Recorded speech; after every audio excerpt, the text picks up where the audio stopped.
আসসালামু আলাইকুম। আমরা শিক্ষিত মধ্যে দশম শ্রেণীর বইয়ের কত অধ্যায়? দশম অধ্যায়ের 12 নম্বর অঙ্ক সৃজনশীল। দশম অধ্যায় নিয়ে তোমরা অনেকেই বলছো স্যার এটা কঠিন মনে হয়। তো আল্লাহর রহমতে এখন যেভাবে বুঝে শুধু চেষ্টা করো বোঝার, দেখো তোমাদের সমস্যা হয় কিনা। এই অঙ্ক করার আগে সবসময় একটা ত্রিভুজ আঁকতে হয়, সমকোণী ত্রিভুজ। সমকোণী ত্রিভুজ কাকে বলে? যে ত্রিভুজের একটি কোণ সমকোণ, তাকে কি ত্রিভুজ বলে? সমকোণ। তাহলে মনে করি এবিসি কে সমকোণ ত্রিভুজটা আঁকলাম, আঁকার পরে এখন আমরা এই বাহুটা কিভাবে লিখলাম, কেন লিখলাম?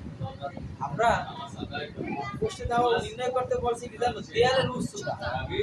একটা ত্রিভুজ আঁকতে গেলে উচ্চতা কোনটা? এইটারে বলে উচ্চতা, এইটারে বলে ভূমি, এটা হইছে অতিভুজ। তাহলে উচ্চতা যে বাহু, সেই বাহুর কি মান নির্ণয় করতে হবে না? উচ্চতা ইংলিশ কি? হাইট। হাইট সেজন্য কিন্তু উচ্চতা এইচ ব্যবহার করে। উচ্চতা হাইট যেন এইচ দ্বারা প্রকাশ করলাম। আর একটা মই বাসই, সেইটা কি সোজা করে রাখে না কোনো কাজ করে না বেকার রাখে? বেকার রাখলে এটা কি অবস্থায় থাকবে? অতিভুজ অবস্থায়। কি অবস্থায়? অতিভুজ থাকবে। অতিভুজের মান কত? 18। তাহলে সব সময় আমাদের এই অধ্যায় অঙ্ক করার সময় একটা বহুপদ দেওয়া থাকবে, একটা বহুপদ দেওয়া থাকবে না। আবার প্রশ্নে উল্লেখ করা আছে 45 ডিগ্রি কোণ। কত ডিগ্রি? 45 ডিগ্রি কোণ হলে এই জায়গাটা কোণটা আমরা এই জায়গা দিয়ে কোণ চিহ্নটাই দিয়ে দিলাম কত ডিগ্রি। আর এই জায়গা কিন্তু কোণ নির্দিষ্ট ফিক্স, মানে সমকোণী ত্রিভুজ। এই জায়গায় একটা লম্ব হইলেই কিন্তু কত ডিগ্রি হবে? 90 ডিগ্রি। এজন্য সমকোণী ত্রিভুজ না হয়েছে কিন্তু এটা কিন্তু 90 দেওয়ার দরকার নাই। প্রশ্নে যে কোণ উল্লেখ করা থাকবে সেই কোণ কোথায় বসাবো? এই জায়গায়। এবার আসি কারিয়া। এখন আমাদের কোন বাহুর মান নির্ণয় করতে হবে? প্রশ্ন বলছে দেয়ালের উচ্চতা। এই যে লিখছি, মনে করি দেয়ালটি উচ্চতা এবি ইকুয়াল করলাম এবি ইকুয়াল h মিটার নিলাম। এবার দেওয়া আছে অতিভুজ, এই বাহুর অতিভুজ এসি এর মান কত দেওয়া আছে? 18 মিটার করলাম।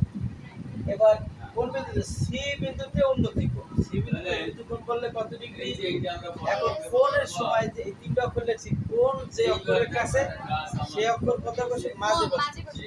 যেমন এই লিখছি এ সি ডিগ্রি, সি অক্ষরের কাছে কোণ না? সি কোথায় দিলাম? মাঝে। ইকুয়াল কত ডিগ্রি? 45 ডিগ্রি। এবার আসি সমকোণ ত্রিভুজ এ বি সি হতে পায়। সমকোণ ত্রিভুজ কি? এ বি সি হতে পায়। এই সমকোণ ত্রিভুজ এ বি সি নিলাম। এরপরে এই জায়গায় কোন কোন বাহুর কথা উল্লেখ করা আছে? লম্ব এবং অতিভুজ। আমাদের একটা কথা আছে, লম্ব অতিভুজ যদি উল্লেখ করা থাকলে সে সাইনের কথা আছে। কোন? কার কথা? ত্রিকোণমিতির অঙ্কে লম্ব আর ভূমির আলোচনা থাকলে সাইনে যাব। কিসে যাব? এই লিখছি কিন্তু সাইন। কোণের নাম কি? A C B. লিখছি কি? Sine A C B equal কত ডিগ্রি? ইকুয়াল কত? লম্ব বাই অতিভুজ। এবার সাইন এ সি বি কোণের মান কত আছে? শান্তিটা 45 ডিগ্রি। লম্ব বলতে লম্ব বাহুর মান কত? অতিভুজ বাহুর মান কত? লিখলাম সাইন 45 থাকলো। সাইন 45 ডিগ্রি কোণের মান কত? এটা আমরা জানি, সাইন 45 ডিগ্রি কোণের মান আছে 1/, ইকুয়াল h/18 থাকলো। এবার আর গুণ মানে বজ্রগুণন বল। রুটগুলোর সাথে কার গুণ? এই অন্যের সাথে কার গুণ? এবার লিখব বা এই h থাকলো 18 থাকলো, এই রুটগুলো কোথায় যায়? বাকি গেল। h থাকলো, এবার 18 এর রুটগুলো ভাগ করলে কত হবে? 12 ভাগ করলে এই হবে। এই হচ্ছে আমাদের 12 নম্বর অঙ্ক। এবার যাও পরের অঙ্কে। এবার আসলাম আমরা কত নম্বর অঙ্ক? 13 নম্বর অঙ্ক। 13 নম্বর অঙ্কে ওই যে কিভাবে কি আঁকলাম? সাদিয়া ত্রিভুজ আঁকলাম, এ বি সি এর ত্রিভুজ আঁকলাম। প্রশ্নে কত ডিগ্রি কোণ আছে? আর অবনতি বলতে এই যে কোণ থেকে ওর অবনতি কোণ এইটা কত আসলে 30 ডিগ্রি। নির্ণয় করতে হবে কি? উচ্চতা কি করলাম শাকিরা? আর ওই যে ওই বিন্দুতে অবনতি হয়েছে কত মিটার? 20 মিটার। তাহলে লিখলাম কি? মনে করি ঘরটির উচ্চতা ab ইকুয়াল কত মিটার? h। যার মান চেয়েছে তাকে ধরে নিলাম।